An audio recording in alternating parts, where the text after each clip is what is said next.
Hi, Dr. Stewart here. This is going to be our neurological exam lab. This is a lab that's usually a lot of fun to do live in the actual lab together because everybody does an exam on each other. So the best way for you to do this, if you can do it, is to print out the neuro lab paperwork file that I have on the Canvas site for you, and do this lab with a husband or wife or boyfriend or girlfriend or son or daughter, somebody like that.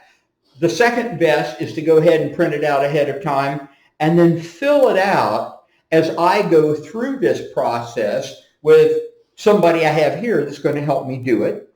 And that way you can see what the findings are for each one of these nerves.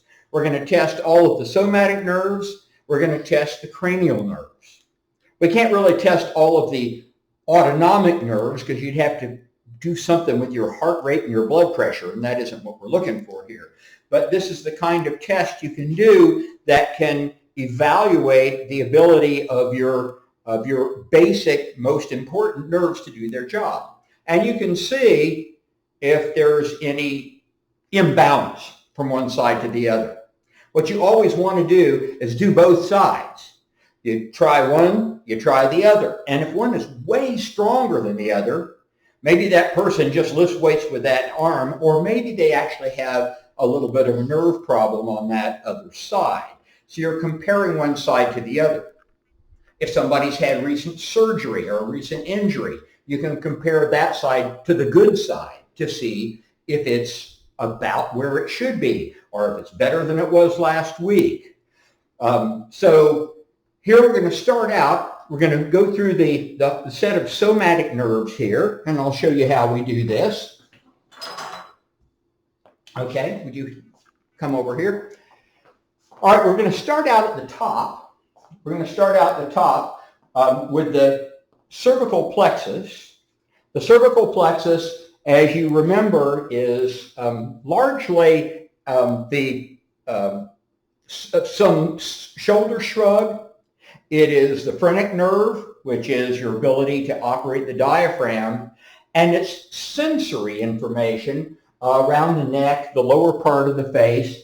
The way you test sensory is you take a piece of a cotton thing or something, you pull out just a little bit of just a tiny little snivlet here, and you ask the person to say yes whenever they feel it. Yes. Yes. Yes. Yes. Yes. Okay? So since most of the cervical plexus is sensory, the cervical plexus is working, and she's breathing okay, so the cervical plexus seems to be fine. The brachial plexus, we know, is a more muscular action here, okay? We're going to start off with the axillary nerve. The axillary nerves come off the brachial plexus and go up here and operate the deltoids. So I'm going to hold her arms at her side. I'll do it from the back here and ask her to raise her arms out to the sides, okay? And I feel how, if she has reasonable strength, and if it's the same on both sides, again, okay? So that's fine. Let's look at shoulder flexion. Which one is that? Musculocutaneous nerve. So bend your elbow, okay? Bend your elbow. All right, musculocutaneous nerve. About the same on each side. Straighten your elbow like a tricep extension. Pushing down, okay? On one side, on the other. What is that? That's the radial nerve. Remember, it does extension. Let's do finger grip. Okay, she's going to grip my fingers like this, and she's going to squeeze with both hands. Squeeze, okay? Curl your wrist toward yourself. Pull your wrists up. Yeah, like that. So it's the flexion of the wrists and the fingers. That's the median nerve. Try to turn your fingers in toward each other. Okay, there's the ulnar nerve. have good strength there. Okay, so we got the radial, the median, the ulna, the axillary nerve, the musculocutaneous nerve. Those are the main nerves of the brachial plexus. Now the lumbar plexus is going to do, have a seat please. See if I can get this aimed at you. Whoops. Here.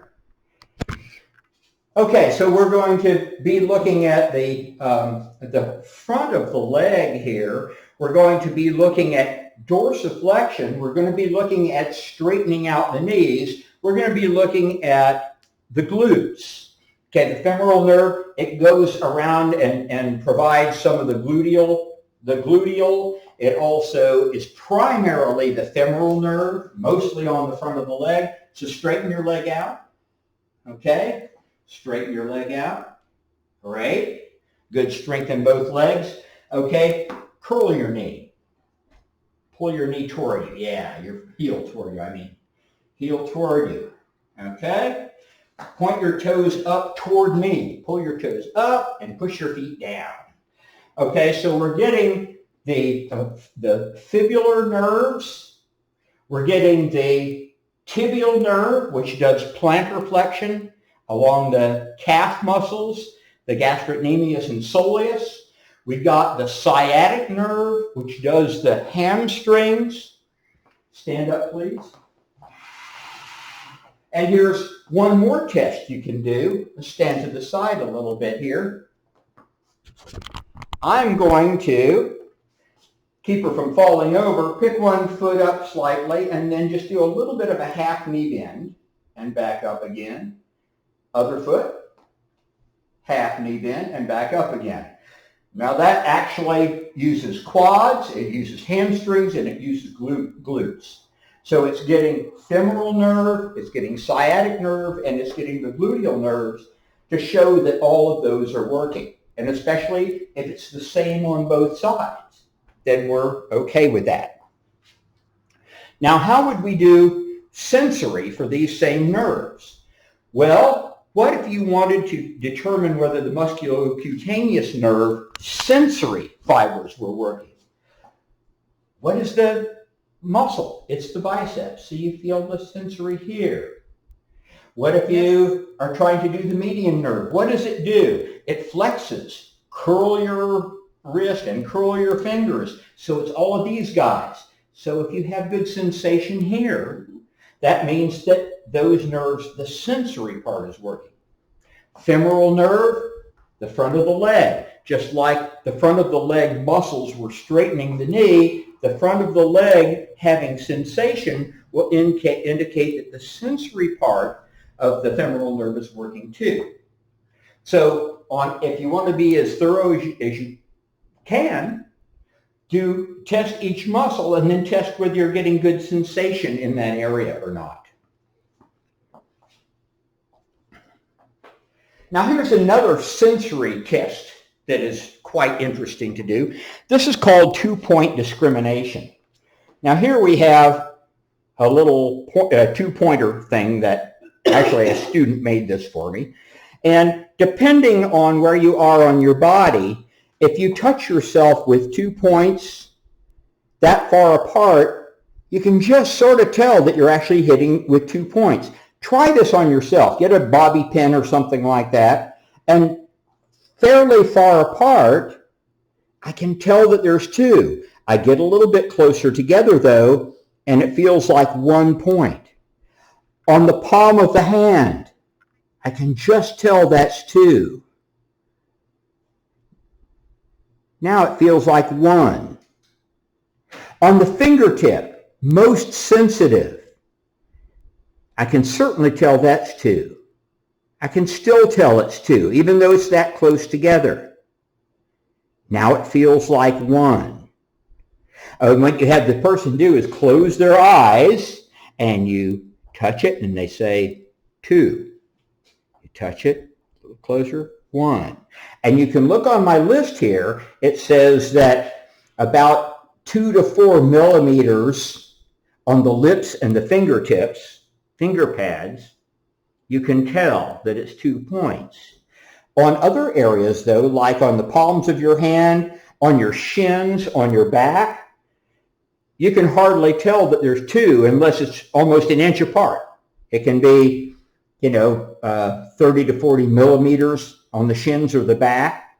Make sure it's in the same dermatome. Remember, the dermatomes go for a certain distance before they reach the nerve, the origin of that nerve. So if you're moving along the same dermatome, you should have a similar two-point discrimination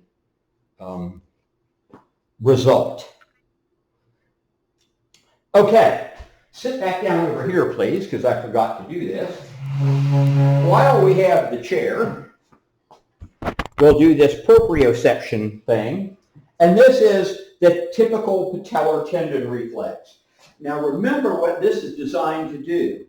When you tap the tendon, it jerks on the end of your quadricep muscle, because this is the quadriceps tendon going through the patella, becoming the patellar tendon or patellar ligament. And so hitting here jerks on the quadricep muscle. It stimulates the spindle fibers to send a signal back to your spinal cord. You have a reflex that causes your muscle, your quadricep, to contract and your knee kicks out. Now it takes a little practice to get so you can hit the right place. I actually do it better with a little karate chop. It works really well for me with a karate chop. But, if you're going to be a really doctorly person, you're supposed to use the tool that you're supposed to use instead of whacking people with the side of your hand. But try that and do it on both sides. Make sure that the reflexes are about the same. Okay. So I think we have gotten the lumbar plexus, the sacral plexus was the sciatic nerve, the hamstrings.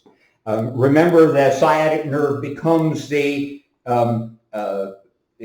tibial and common fibular go down the sciatic nerve, and then they split again about the time they get to your knee. And the fibular or peroneal, remember on this sheet here, I think it says peroneal. The fibular or peroneal nerves go down the side and front, and the tibial nerve in this case goes down the back and does your plantar flexors, your soleus and gastrocnemius.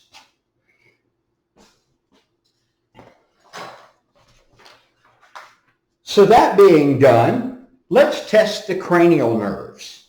The cranial nerves mostly have to do with the face, the neck, the shoulders, chewing, the eyes, the ears, the nose. So let's go through each one of the cranial nerves and see if we can come up with a test that would let us know that those cranial nerves are working okay. So what is the first cranial nerve? Cranial nerve 1 is olfactory. Odor of orangutan, terrified Tarzan. Remember, odor, the first one, olfactory. So come over here, close your eyes, tell me if you can smell what this is, if I can open it. That's vinegar. That's vinegar. Okay. Am I right? You are right. Whoa, smells like dinner. That's garlic. That's garlic. You got it. You got it. You can use things a lot more subtle than that if you want, but I can smell them from here. But that shows that the olfactory nerves are working. Okay, optic nerves. Now the first thing, of course, to test the optic nerves would be to test their visual acuity. And everybody has done these tests with the E on the top and then the F, D, da, da, da, da. I'm not going to have you go through that because everybody's done that. But just a way to explain what you're doing there, you stand 20 feet from the chart, and if you can read the line that you should read at 20 feet, from 20 feet, you have 20/20 vision. If you can read the line that you should be able to read from 15 feet, but you can read it at 20 feet, that's really good. That's 20/15 vision. At 20 feet, I'm reading the 15-foot line. If you're worse, if you're reading the 30-foot line, but you have to be 20 feet to read it, then you're 20/30 vision, and that's not as good. And the way you have somebody do it, they cover their eye, and you read the lowest one you can read, FDCOHDK. Cover the eye, read it backwards. Otherwise, they might remember it from what they just said. So have them read it backwards. And then if they can read another line lower, they can try, go down as far as they can. Okay, so that's basically how you do that. Another test that you do, so that's the optic nerve, just testing the visual. Oh, the visual fields. Remember, your optic nerves come in and cross over and go back. Some of them stay on the right side, some move over to the left, and you actually have eye fields on the right and left half of each eye, and you actually have upper and lower eye fields on the upper and lower part of each eye too. So if you want to be able to see if they're working and generally see if the peripheral vision is working, here's what you do. You don't need this anymore. See if we can get here. Okay, so look at my nose and tell me which fingers are moving. Those. Okay? Those. Both. That one. That one. Yeah. So if you can see it moving here, then all four of the eye fields are working. Okay? So that's... Are we sure about that? No, we're sure about that. She's about to have surgery in one of her eye, cataract surgery, so she'll see better out of that other eye pretty soon. And then, while we're here, let's do the oculomotor, the trochlear and abducens nerves. Okay, so that's going to be 3, 4, and 6. And those are the ones that control your eye movement. And the way we do this is, this time you follow my finger. And I draw an H. H. And you make sure that the eyes are both tracking, that there isn't a whole lot of jerking going on, and that they're tracking evenly, that one eye isn't going and the other one's staying pointed at you or something like that. And so you're getting, this is the trochlear looking up and to the side, abducens look straight to the side, and your oculomotor is all over the place. It's got all kinds of different muscles there. Okay, great. So we got eye fields, pupil reaction. Now this is cranial nerve 2 and 3. And pupil reaction, I can't, we tried, I couldn't really get her pupils close enough to the light for it to see, but this is how you do it. You turn off the lights. I'll go ahead and turn them down at least and see, so that her eyes would dilate.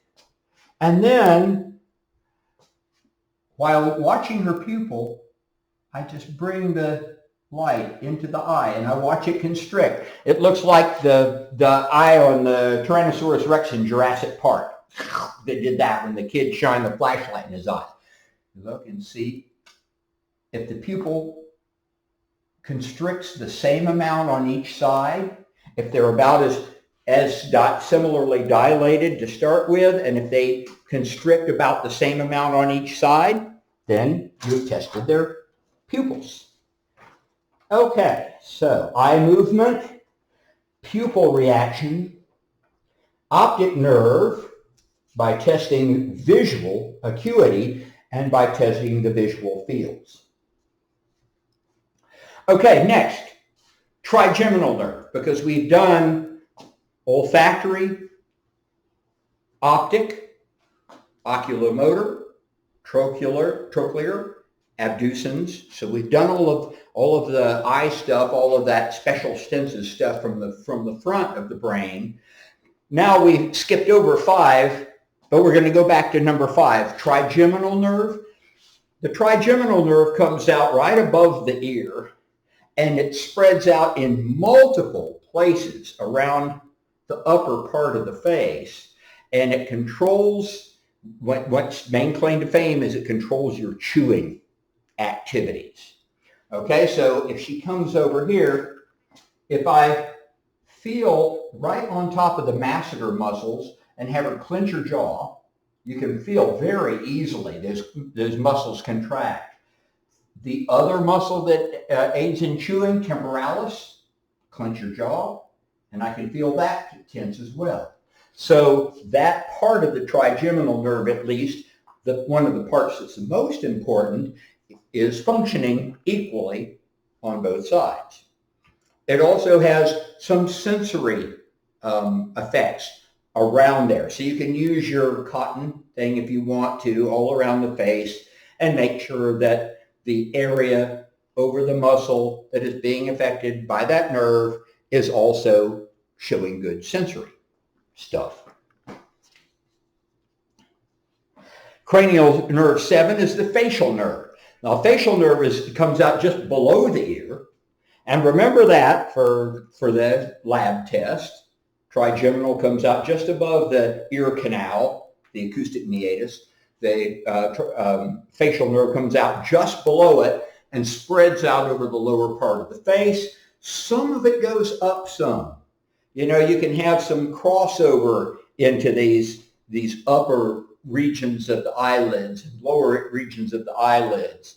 But I'm not going to be that specific. I may ask you, yeah, what's this nerve up here? It's the supraorbital nerve. Well, you can figure that out because it's on top of the orbit, on top of the eye orbit. Infraorbital, right here. The mental nerve. Remember, the mental region is your chin, like the thinker, okay? The mental nerve is here. This one can be damaged. A friend of mine just had some oral surgery, and there was some, at least temporary damage of the mental nerve, and he has numbness in part of his chin. Okay, so that's knowing where that is good. But the facial nerves give you a lot of your sensory information around here. It also activates your smiling and frowning and puffing your cheeks out. And the taste buds on the front half of your tongue, which is a lot of your sweet is closer to the front. So your a smile is really sweet. Your facial nerves are doing that. So if you come up here, what we'll do for the facial nerves, yes, you smile, you frown. Oh, wonderful. And you say, wow. Wow. Oh, well done. Okay. So that shows all kinds of different muscles that are used. You close your eyes and keep them closed, even though I'm going to try to open them. Okay. So she's keeping them open. Closed against resistance. Puff your cheeks out. Okay. Very well. Very nice. Okay. So facial nerves. And of course you can use the cotton thing too because you have some sensation there. You could also do a taste test for sugar on the front of the tongue because that's part of the facial nerve as well. Wonderful facial nerves. Vestibulocochlear nerves. The vestibule is these semicircular canals. We're going to go over that when we do the special senses in a week or two. The semicircular canals detect shift of fluids in the three planes and tell you whether you're falling over sideways or not. Okay? So your vestibular mechanism helps keep you upright. And the cochlear nerve is the auditory nerve. It goes from your inner ear to your brain. So it takes the vibrations from your eardrum into your brain so you can hear stuff. So vestibulocochlear nerve, the two things are right next to each other. The inner ear and the vestibule are connected to each other. They each have their own nerve, and they join together and become the vestibulocochlear nerve. So we're going to test both of those. The vestibular nerve is easy enough to test because you have three mechanisms that allow you to walk without falling over. Visual, because you can see if you're starting to tilt.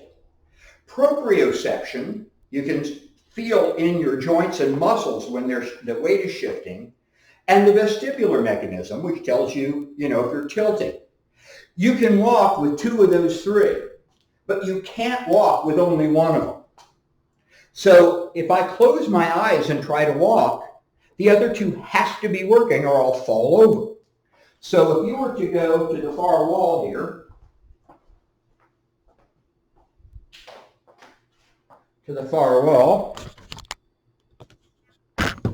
close your eyes and take about 5 steps forward. 1, 2, 3, 4, 5. See, she didn't fall. So the other 2 mechanisms have to be working. Vestibular mechanism and her proprioception is obviously working, or she'd be falling down. So now we're going to test the cochlear mechanism, which is her hearing. And one of the easiest ways to test just basic hearing is to rub your fingertips together, and especially unless they're wet. If you just put on hand cream, it won't work. But if they're dry, they'll make this kind of whispering noise. I can hear it pretty well with my right ear. My left ear, I lost some high frequencies from my days as a rock and roll god. So, I have lost some high frequencies in that side. Now, she was a competitive swimmer for years and lost one of her middle ear bones due to too many ear infections, and therefore she does have some conductive hearing loss on one side. So I happen to know that ahead of time, but if I didn't already know that, I would do this, and she would say, You can hear this one. She can hear this one, she can't hear this one, can't hear that one, okay? Well, great. Let's see what kind of hearing loss it is. Because if the inner ear mechanism, the cochlea, isn't working, then you can't get any sound no matter what you do. But if it's just a problem with that middle ear bone, that means the inner ear is working fine, and all she's missing is the ability to get the vibrations from the eardrum there, and you can test that this way. If I listen, the sound is coming in through my eardrum. If I put the heel of the thing, and if you get a tuning fork like this, it'll be nice to have. They don't cost very much. Make sure you don't grab it like this or it'll stop it. But if I put the heel of it on my mastoid process, right behind the ear, presto, I can hear it. And as a matter of fact, with my left ear, since I have some hearing loss, I can hear it just as well through the bone as I can through my eardrum. With Judy, you can hear it. Well, it's fading, but I can tell it's there. You can tell it's there. Yep. But on this side, you can't hear it, right? Mm-hmm. She can't hear it there. However, I can feel now it. she can hear it. Am I hearing it or just feeling it? Well, the vibration. it's a sensory vibration, but you ought to be able to kind of get a pitch out of it. One of those things. And so that indicates that her inner ear is working just fine. She just needs that middle ear bone replaced, which she tried to have done, and it didn't work very well. But anyway, that is a pretty accurate test to see if you have a conductive hearing loss rather than a nerve damage type hearing loss, which is the inner ear itself. Okay, so there we have vestibulocochlear, balance, vestibule, cochlear for hearing. Glossopharyngeal nerve. Okay, well, what you're really supposed to do here is stick something in the person's throat and see if they gag, because the gag reflex is a good indication of the action of the glossopharyngeal nerve. What we generally do in the class, rather than making each other gag, is have people drink a glass of water, have them swallow while you feel, see if it feels about the same on each side, ask them if they have any discomfort swallowing or if they have any difficulty swallowing. If not, their glossopharyngeal nerve is probably working fine. You could also have them taste something that's bitter, which is on the back of their tongue, because the glossopharyngeal nerve also innervates the taste buds on the back of your tongue. Vagus nerve. Now, the vagus nerves are your super nerves that go all the way down. They're cranial nerves. They don't enter your spinal cord, but they come down the cervical area just outside the spinal cord, and then they go down and service your heart, your lungs, your liver, your stomach, your intestines, your spleen, everything, vagus nerves. But one of the very first things they do on the way down is they innervate part of the back of your throat. And when a doctor asks you to say ah, she's doing a couple of things. Not only trying to get a look in the back of your throat to see if you have a throat infection, but to see if the uvula, which is the little hangy down in the middle, goes straight up or whether it goes off to one side. Because if it goes off to one side, your vagus nerves are not getting an even or similar amount of activity there. And I might be able to do this. I was able to do it earlier because mine is fairly visible.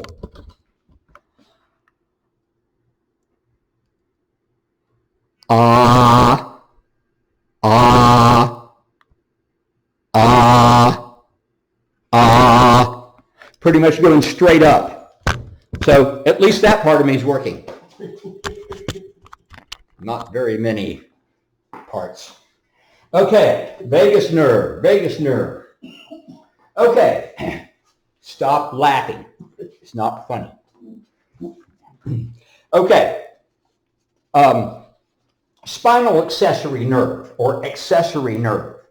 This, remember, is a somatic nerve that even though it's a cranial nerve, it's so far down that it actually helps out with some of the muscles in the neck and shoulders. And so trapezius and sternocleidomastoid are largely innervated by the spinal accessory nerve. So trapezius is great for shoulder shrugs. So shrug your shoulders. Okay, perfect. Sternocleidomastoid. Remember, that's the one that allows you to do this and this, this and this, because it goes like this, these big ones that go back to the mastoid process. So look, turn your head down into the left, and now turn your head down into the right. Okay, great. All right, so you have equal strength on either side. Oh, come back here. You'll probably love doing this one. Hypoglossal nerve. Stick your tongue out at me. See? Perfect. The hypoglossal nerve does, okay. It does the tongue, and so it's important for speech. It's important for eating. And your tongue is a really good indicator, a quick indicator if somebody's feeling really bad, whether they might have had a stroke. Because if something happens on this side of your head, it makes your tongue deviate to the side, to the other side, and therefore instead of going straight out, it would go like that. And if somebody you suspect has had a stroke, you say, stick your tongue out at me. If it goes sideways, there's a real good chance they really did have a stroke. So that's not a good thing, obviously. Okay, I think we've done them all. We did the somatic nerves. We did all 12 of the cranial nerves. You could go through this again and do it with a friend or a relative or somebody. Practice some of these skills a little bit. They'll come in handy for you when you get into the medical profession. Thank you.